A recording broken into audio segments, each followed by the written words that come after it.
Bismillahirrahmanirrahim. Assalamualaikum warahmatullahi wabarakatuh. Hamdan wa syukran lillah. Salatu wassalamu ala rasulillah Muhammad dan nabiyyi ba'da. Allahumma shalli wa sallim wa barik ala nabiyyina Muhammadin ala kulli wasallam. Sayyidul kiram, Ustaz Dr. Kiai Haji Ahmad Nasir yang kami hormati seluruh jamaah salat maghrib Masjid Nasional Al Surabaya, para pendengar dan pemirsa di dimanapun Anda berada. Ini hari Selasa 18 Februari 2025. Kita berjumpa kembali dalam agenda ngaji kitab tafsir Jalan Ayat bersama beliau Ustaz Dr. Kiai Haji Ahmad Nasir sampai menjelang sholat isya. Ada untuk acara ini disiarkan langsung melalui kanal YouTube Masjid Al-Akbar TV dan juga radio streaming masuk media dan TV digital Madu TV. Untuk mengawali ngaji kita pada malam hari ini, semoga membawa maslahat manfaat bagi kita semuanya. Marilah kita buka bersama-sama dengan baca satu Al-Fatihah.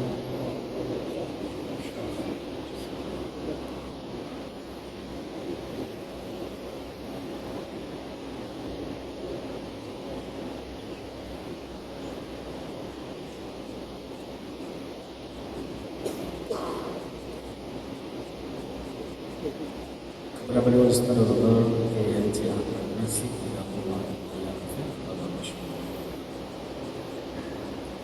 Assalamualaikum warahmatullahi wabarakatuh.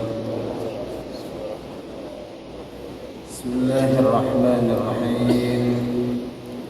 Alhamdulillahi rabbil alamin. Wa bihi nasta'inu ala umuri dunya waddin. والصلاة والسلام على أشرف الأنبياء والمرسلين سيدنا ومولانا محمد وعلى آله وصحبه أجمعين. سبحانك لا علم لنا إلا ما علمتنا إنك أنت العليم الحكيم. اللهم هذا إقبال ليلك وإدبار نهارك وأصوات دعاتك، واغفر لنا جميعا يا أرحم الراحمين. اللهم إنا نسألك الإخلاص والصدق في القول والعمل والنظر إلى وجهك الكريم. اللهم إنا نسألك علما نافعا يقربنا إليك.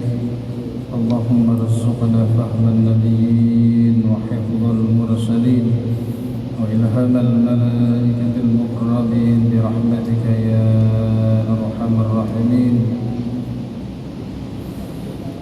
بسم الله الرحمن الرحيم.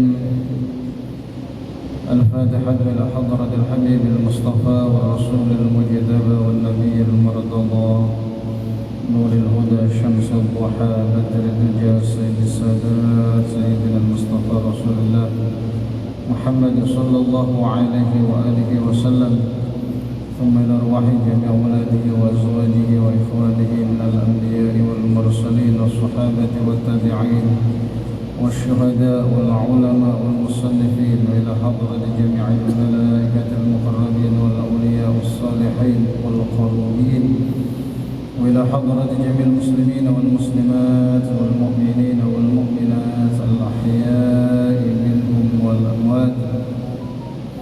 صنمائنا وأمهاتنا وأجدادنا وجداتنا وأبنائنا وبناتنا وإخواننا وأخواتنا وأصدقائنا وأقربائنا ومشايخنا معلمينا ولمن له حقوق علينا وعلى من أوينا ومن أوصله الصالح وعلى كل نية صالحة، وخصوصا إلى حضرة الشيخ الإمام جلال الدين المحلي وإلى حضرة الشيخ الإمام جلال الدين السيوطي رحمهم الله تعالى.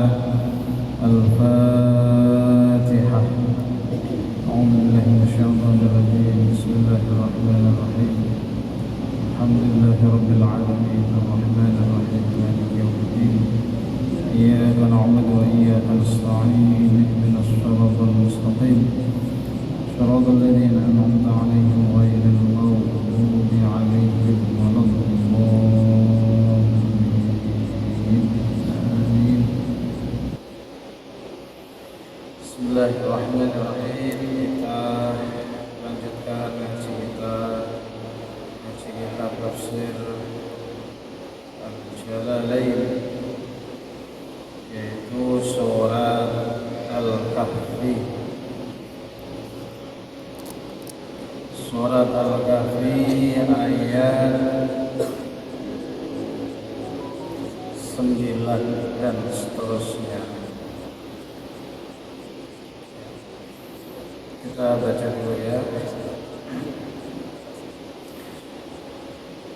A'udzu billahi minasy syaithanir rajim. Bismillahirrahmanirrahim. Am hasibta anna ashabal kahfi wal raqim kanu min ayatina ajaba إذ أوى الفتية إلى الكهف فقالوا ربنا آتنا من لدنك رحمة ربنا آتنا من لدنك رحمة وهيئ لنا من أمرنا رشدا فضربنا على آذانهم في الكهف سنين عددا ثم بعثناهم لنعلم أي الحزبين أحصى لما لبثوا أمدا صدق الله العظيم.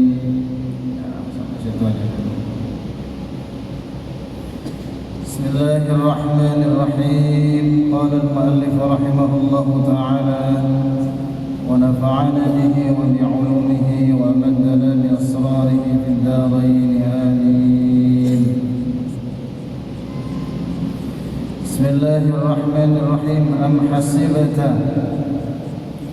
Am hasibta ana tahus nira sapa sira ayo nanda tegelese nyono sapa sira Kanjeng Nabi. Apakah engkau menyangka, apakah engkau mengira anna ashabal kahfi ing satemene pira-pira penghuni gua, anna ashabal kahfi satemene pira-pira wong kang manggon ing gua al-ghari se gua fil jabali kang ana ing gunung. Ya, gua itu ya ana gunung ta mangane bae. Ana gua ya gunung.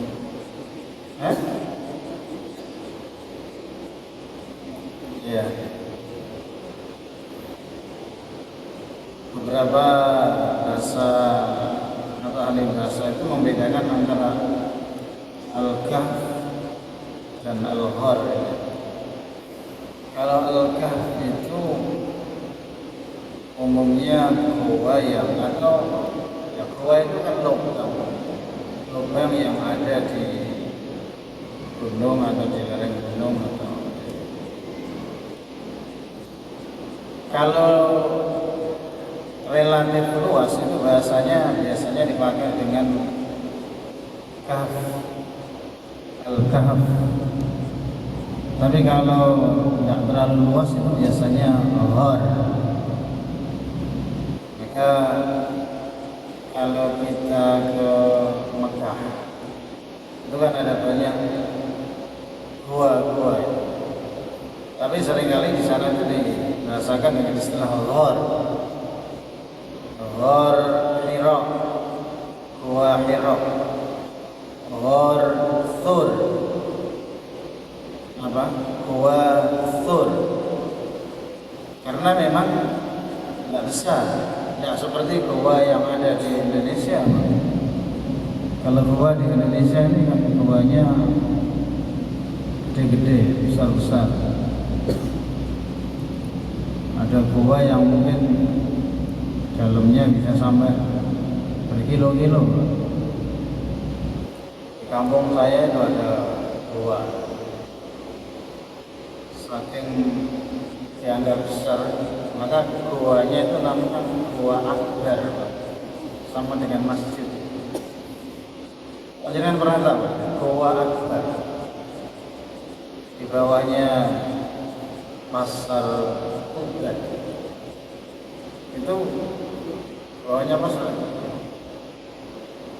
Gua, ya memang pasar itu dulu juga daerah pegunungan ya Pak. Daerah situ kan daerah pegunungan. Banyak gua di tempat saya. Itu ada kota yang dikenal dengan sebutan kota apa? 1000 gua. Pacitan ya. Makanya guanya kalau Ghor itu ya lubang tapi tidak besar. Maka Gua Hira, gua di mana Kanjeng Nabi menerima wahyu pertama itu tidak terlalu besar. Ya paling muat untuk orang, pokoknya tidak banyak lah Pak, paling 3 atau berapa gitu aja. Itu pun agak berhimpitan. Saya pernah ke Gua Hira itu tapi tidak sempat masuk Pak. Jadi saya di depan itu tidak sempat masuk. Mulai sinok jero gak betul-betul Pak. Dinten itu gak betul-betul wong iki. Kene sing ngene kan suwe diri. Saya sendirian itu di atas, di apa namanya, di atas Jabal Nur ya. Jabal Nur. Teman-teman saya karena mayoritas sudah sepuh ya, nunggu di bawah. Jadi saya tuh naik sendiri, yang lain nunggu di bawah. Lah kok orang-orang lain itu yang di dalam gak betul-betul ya mulai aja aku. Setelah dinten konco nih. Ya itu tidak terlalu besar, paling muat 2-3 orang. Dengan itu tapi kita bisa membayangkan apa luar biasanya perjuangan Rasulullah itu. Saya ketika naik ke Gua Hira itu, sekarang kan sudah enak, sudah ada apa ini namanya, terap-terapan itu ya? Apa tangga itu ya? Kayak ke Bromo itu loh Pak, ada terap-terap. Zamannya Kanjeng Nabi kan sopo sing gawe ya pasti ada yang bikinkan malaikat Jibril. Tapi zahirnya luar biasanya sudah. Iya. Jadi itu bahasa yang sering digunakan untuk menyebut gua yang besar itu biasanya Ghor. Kalau Kaf itu relatif agak besar, meskipun juga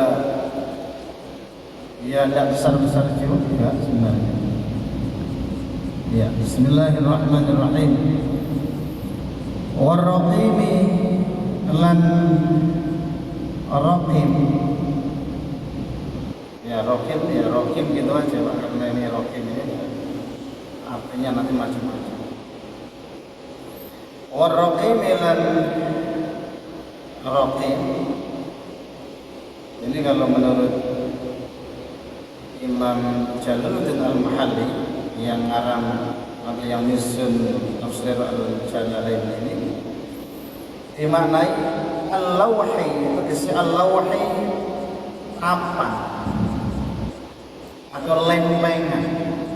Al-lawhi lempengan, lempengan batu, bisa lempengan batu, bisa salembengan kayu.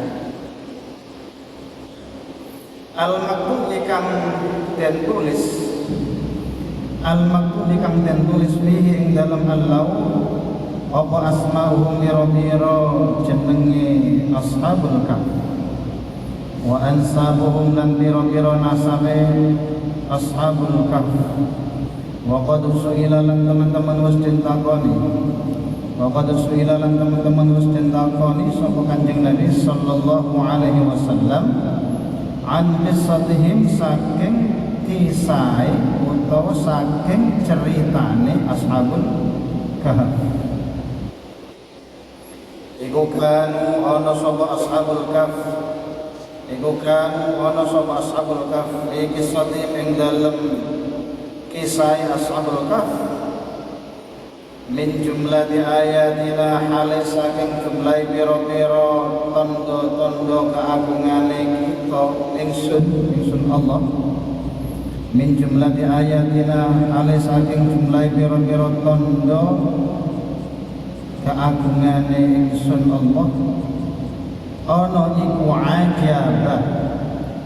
ajaba gawoake, iku ajaba mengagumkan.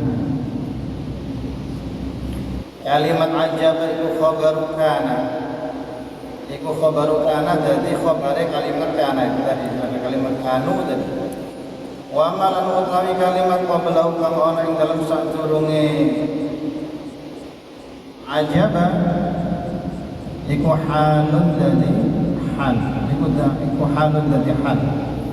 Ayat iki kanu ana sapa ashabul kahf, kanu ana sapa ashabul kahf iku ajaban gawoake tuna baqil ayati ora sekerine utawa liyane pira-pira tondo-tondo keagungan au a'jabah utawa paling gawoake ne ayat au a'jaba wa paling gawoake ne ayat. Laisa warawana lamru perkara iku kadhalika kaya dene kang den tutur, iku kadhalika kaya mungkon-mungkon kang den tutur. Maksudnya apa kadhalika? Maksudnya ya tidak seperti itu, tidak seperti itu, ya tidak menjadi sesuatu yang paling mengagumkan. Jadi kalau diterjemahkan bebas dalam bahasa Indonesia ya, am hasibta anna ashabal kahfi war raqim kanu min ayatina ajaba. Apakah engkau mengira wahai Nabi bahwa ashabul kahfi dan raqimnya itu adalah di mana mereka itu termasuk bagian dari tanda-tanda kebesaran kami, itu adalah yang paling mengagumkan, yang paling yang paling menakjubkan. Laisal amru kadzalik, tidak seperti itu, kenyataannya tidak seperti itu. Jadi ini cerita tentang ashabul kahfi ya. Makanya surat ini memang dinamakan dengan surat Al-Kahf, surat Al-Kahfi atau Al-Kahf, surat Gua, karena memang bercerita tentang orang-orang, yaitu pemuda-pemuda yang tinggal di gua. Dan Kanjeng Nabi ini pernah ditanya tentang itu, pernah ditanya oleh orang-orang Quraisy tentang tentang ashabul kahfi. Di komunitas Quraisy itu ada orang namanya Nadhr bin Al-Harith. Nadhr bin Al-Harith ini orang Quraisy sing gregetno. Cara bahasa kita itu senengane ngentai Kanjeng Nabi. Tahu ngentai. Apa ngentai ya? Apa Bang? Ya ngentai lah, apa bahasa Indonesia ini ngentai. Pokoknya ya mementahkan apa yang mengonter apa yang disampaikan oleh Kanjeng Nabi. Kanjeng Nabi kalau menyampaikan sesuatu kepada banyak orang seringkali dintai sama orang yang namanya Nadhr bin Al-Harith. Ketepatan Nadhr bin Al-Harith ini memang dia banyak baca. Ya banyak baca termasuk tentang sejarah-sejarah masa lalu dan lain sebagainya. Begitu Rasulullah bergeser dari orang-orang kemarin. Kamu percaya dengan yang dia sampaikan Muhammad? Coba Muhammad itu tanya tentang beberapa hal ini. Dulu itu ada pemuda-pemuda yang mereka itu melarikan diri dalam tanda kutip dari komunitasnya, kemudian mereka tinggal di satu goa, dan kemudian mereka tinggal di sana sekian ratus tahun. Ada juga cerita tentang orang yang senangannya itu berpetualang, yang kemudian diceritakan dalam surat yang sama yang kita kenal dengan cerita siapa? Dzulqarnain. Ya, cerita tentang Dzulqarnain. Kemudian tanya lagi Muhammad itu tentang ruh. Tanyaan pada dia. Kalau dia itu bisa menjawab pertanyaan-pertanyaan itu, berarti dia memang nabi. Sampaikan pada orang-orang itu kan provokasi. Jadi diprovokasi orang-orang itu. Kalau memang dia itu bisa menjawab pertanyaan-pertanyaan sampaian, berarti dia nabi sungguhan. Kalau dia tidak bisa menjawab pertanyaan yang panjenengan ajukan, berarti dia itu pembohong. Berarti dia itu bahasanya dalam beberapa tafsir itu maqtul. Ya. Jadi lebih baik dibunuh saja. Maqtul. Terlaknatlah gampangannya begitu. Bohong gampangannya. Ya. Akhirnya suatu ketika Rasulullah menyampaikan kepada komunitas Quraisy ini, pertanyaan itu disampaikan kepada Kanjeng Nabi. Pertanyaan tentang cerita beberapa pemuda ini tentang Dzulqarnain dan lain sebagainya. Tanyakan pada Kanjeng Nabi. Dan Kanjeng Nabi saat itu kemudian juga istilahnya orang Jawa itu nyemayani, menjanji, ya besok saya jawab, tidak langsung jawab. Jadi kalau Pak Yahya ini tanya, dia jawabannya minggu depan. Kanjeng Nabi itu menyampaikan besok saya jawab. Kanjeng Nabi waktu itu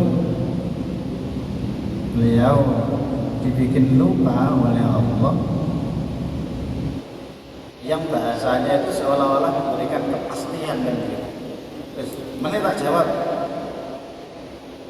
akhirnya ditegur oleh Allah.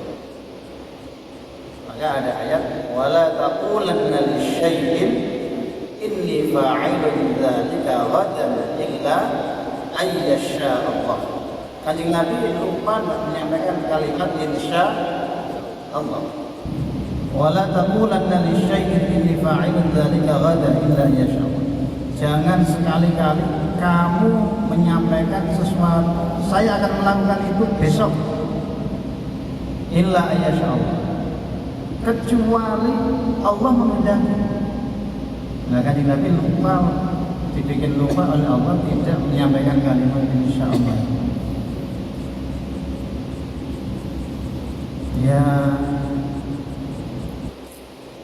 Ya kok kehati-hatiannya itu pasti. Lah kok kenyataannya itu memang besok ditunggu, tidak ada jawaban dari Kanjeng Nabi.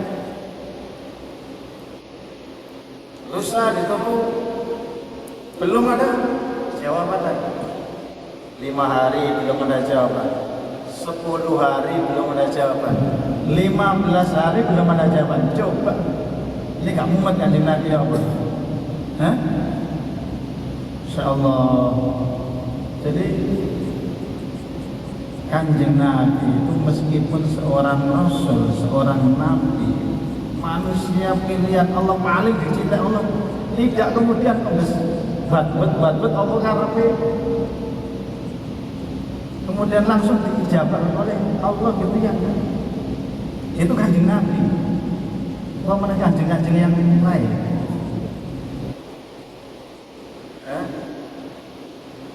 Kanjeng Nabi itu minta kepada Allah supaya arah kiblat itu dipindah, yang asalnya menghadap ke Baitul Maqdis, ke Palestina. Kanjeng Nabi itu minta supaya arah kiblat itu dipindah menghadap ke Ka'bah di Masjidil Haram. Itu setiap hari ya, setiap hari minta, berdoa. Itu baru diijabah oleh Allah 1,5 tahun.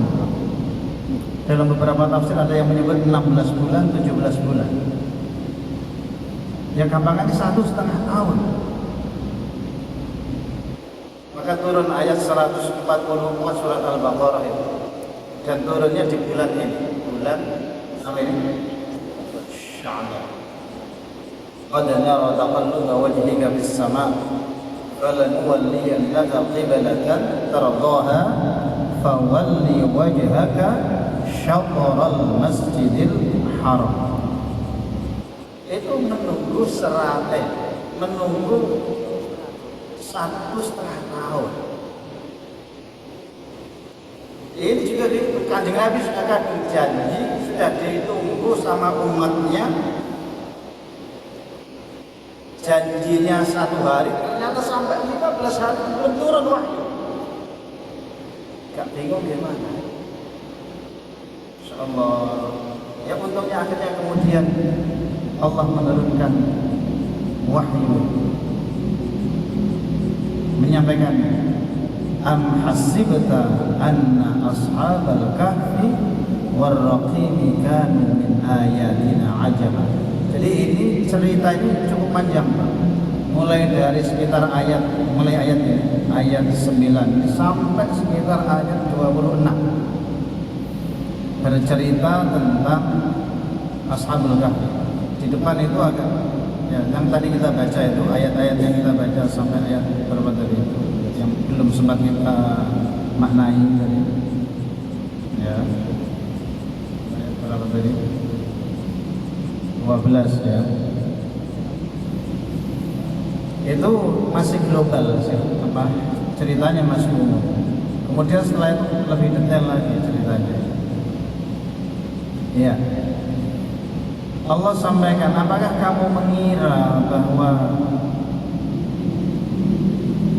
cerita tentang Ashabul Kahfi dan Raqimnya itu adalah sesuatu yang sangat menakjubkan atau bahkan sesuatu yang paling menakjubkan?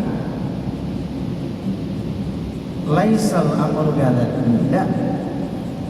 Ya, bahwa cerita tentang Ashabul Kahfi itu menakjubkan, iya, sangat menakjubkan. Tetapi itu bukan satu-satunya cerita yang menakjubkan atau bukan yang paling menakjubkan.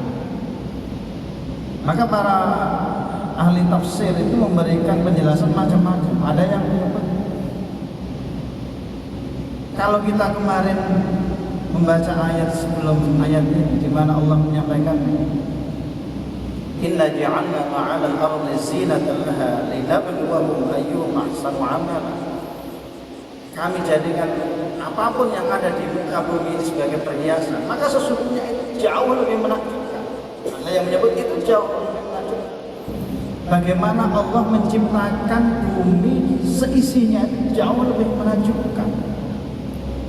Bumi yang Masya Allah, kita sudah sampaikan beberapa pertemuan yang lalu, yang asalnya satu satuan yang kemudian diledakkan oleh Allah dalam Al-Anbiya akan disampaikan. Awalam yaral ladzina kafaru anna as-samawati wal arda kanata ratqa fa Apakah orang-orang kafir itu tidak berpikir?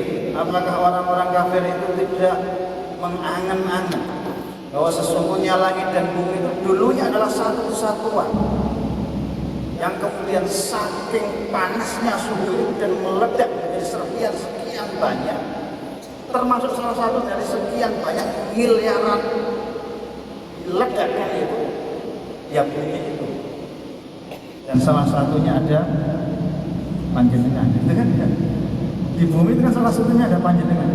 Bumi itu sudah satu dari sekian banyak, sekian miliar, yang kecil itu bumi itu.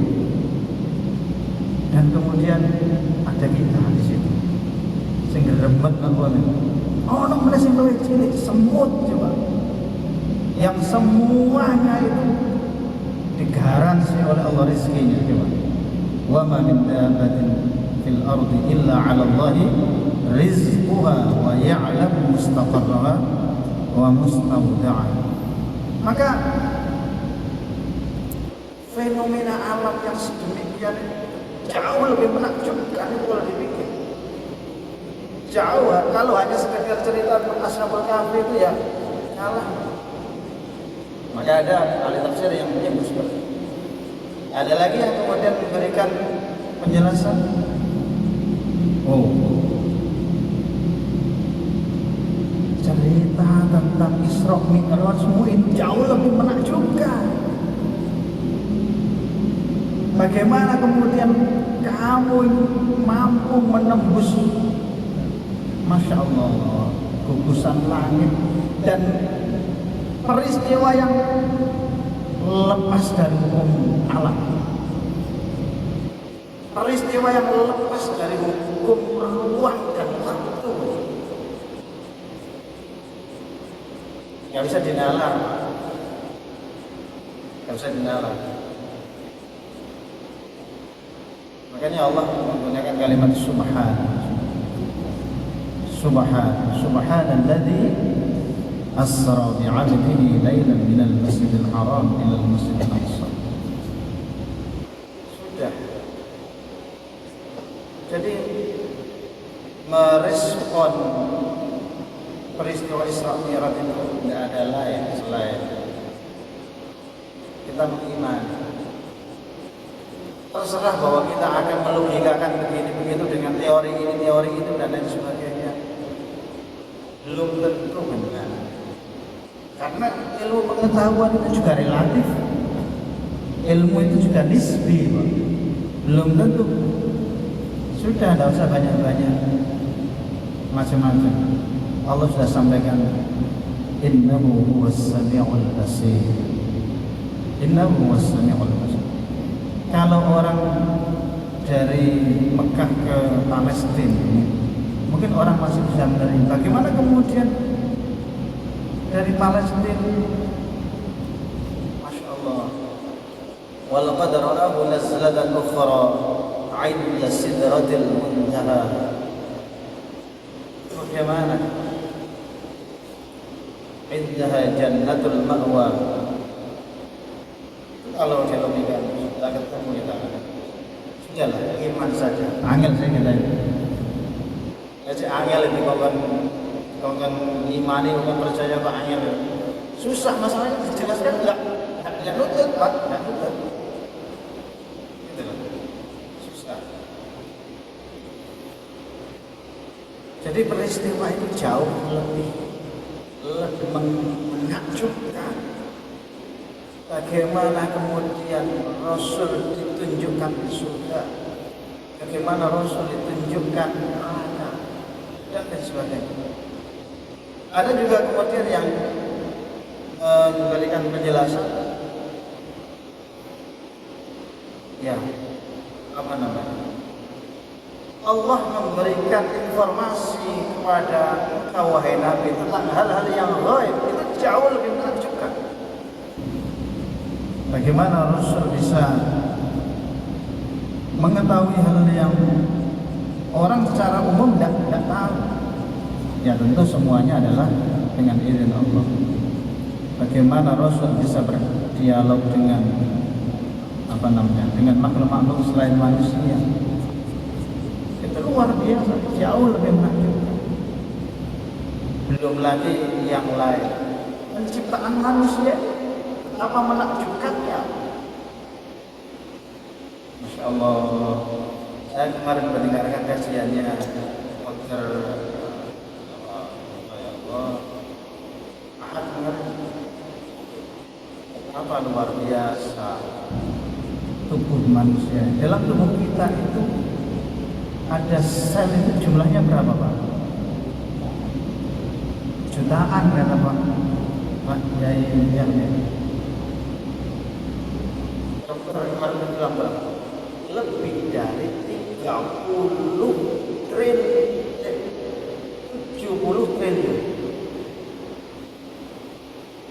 70 triliun itu dihitung kalau itu dalam diri kita. Ya Allah, dalam diri kita ini, dalam tubuh kita ini, darah itu kan diatur Pak, jalannya darah itu. Ada namanya pembuluh darah gitu. Jadi darah itu nggak sageleme dhewe nglakune itu. Ada semacam pipa kecil gitu yang subhanallah Allah yang ngatur itu, kita nggak ngerti gimana modelnya. Sehingga darah itu berjalan sesuai dengan arahnya masing-masing. Ada pembuluh darah dalam diri kita itu. Berapa itu Pak? Panjangnya pembuluh darah yang ada dalam diri kita tahu panjangnya? Macam-macam. Saya pernah membaca panjangnya pembuluh darah dalam diri kita itu 80.000 kilometer. Ternyata saya pernah baca lagi ada yang menyebut 100.000 kilometer panjangnya. Kalau misalkan diurai pembuluh darah itu, Surabaya Jakarta jalan kilo Pak? 100 kilo itu nama ngawur jenengan ini apa sih? Taruh kata orang Jakarta ya kurang lebih 1.000 kilo lah, kurang lebihnya 1.000 kilo Surabaya Jakarta. Persisnya Jasa Marga yang tahu. Saya nggak tahu, kurang lebihnya segitulah, kurang lebihnya ya 100.000 kilo Pak. Sini Mekah itu kurang lebih berapa? Ini Arab Pak. Kalau kamu dulu tuh sudah jumlah kilo Pak, keren kan? Sudah berangkat keren. Sini Mekah itu kurang lebih persisnya ya nanti dihitung sendiri. Kurang lebih itu 10.000 kilo. Maka pesawat perjalanan Surabaya Madinah itu kurang lebih 10 jam. Kurang lebih 10.000 Pak. Dari tempat kita ini ke belahan dunia yang paling jauh itu kurang lebih 2 kali kayak itu. Berarti kurang lebih itu sekitar 20.000 kilo. Katakanlah kita ini ada di pucuk atas ini, misalkan ini bulan, kita ini ada di atas. Katakanlah yang bawah ini Amerika atau Amerika ya. Amerika sama Amerika ini. Ini kurang lebih 20.000 kilo. 20.000 kilo. Maka pembuluh darah yang ada dalam diri kita ini bisa kalau ditarik ngelilingi putaran dunia sampai 2 kali. Coba pernah tidak kita membayangkan seperti itu? Apa yang tidak yang lebih menakjubkan itu? Makanya Allah itu dalam Ad-Dzariyat menyampaikan wa fi anfusikum afala tubsirun. Wa fi anfusikum afala tubsirun. Apakah kalian tidak memperhatikan bagaimana diri kalian ini? Tidak memperhatikan kalian diciptakan oleh Allah dengan penciptaan yang sedemikian luar biasa, demikian dahsyat. Bisa jam itu gitu. Kurang 3 menit.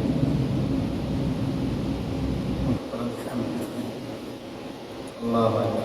Jadi ini cerita tentang Ashabul Kahfi. Dan cerita tentang ini yang memang berbeda-beda Pak. semacam karena riwayat itu banyak. Ashabul Kahfi, di mana sih goanya Ashabul Kahfi itu di mana? Macam-macam juga orang. Ada yang menyebut katanya tempatnya di Syria, ada yang menyebut, bahkan ada yang menyebut sampai di Spanyol saja, Pak. Spanyol itu ada kota namanya Granada. Kemudian ada yang menyebut tempatnya di Granada sana. Ada yang menyebut katanya di di Turki, Seljuk. Yang paling populer itu di Yordan. Yang paling populer di Yordan. Kurang lebih dari kota Amman itu, yang mungkin sekitar antara 7 kiloan lah, kurang lebih antara 7 sampai 10 kiloan. Saya juga nggak ngilu nih Pak. Itu ada goa yang orang nyebut itulah disitulah goanya Ashabul Kahfi. Ada satu distrik, ada satu daerah kampung yang namanya Rejim. Maka ada yang memaknai Rokim ini, ada yang maknai itu adalah nama daerah atau nama lembah yang di situ ada goa Ashabul Kahfi. Ya kalau dilihat ya sebenarnya tidak gede-gede banget. Saya pernah masuk ini tempat tidurnya Ashabul Kahfi. Katanya Pak kan begitu ruwe. Aku ya jadi ini yang ngambil aja pertimbangannya kan rame karo kaite kan ya. Iya. Tidak besar-besar juga. Ya paling satu ruang tamu rumah sederhana, rumah yang gede. Jadi ada yang menyebut tempatnya di situ. Dan memang di situ ada semacam semacam petilasan, kemudian juga ada semacam monumen dan lain sebagainya yang dalam bahasa Inggris disebut Seven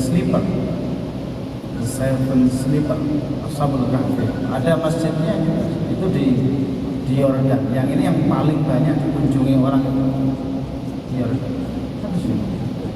Mohon maaf ya Pak, ngapunten, ini anggaplah ini baru prolog atau masih mukadimah tentang Ashabul Kahfi ini.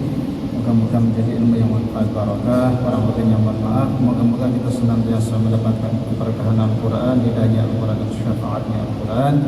Subhanakallahumma wa bihamdik, asyhadu an la ilaha illa anta, astaghfiruka wa atubu ilaik. Assalamualaikum warahmatullahi wabarakatuh.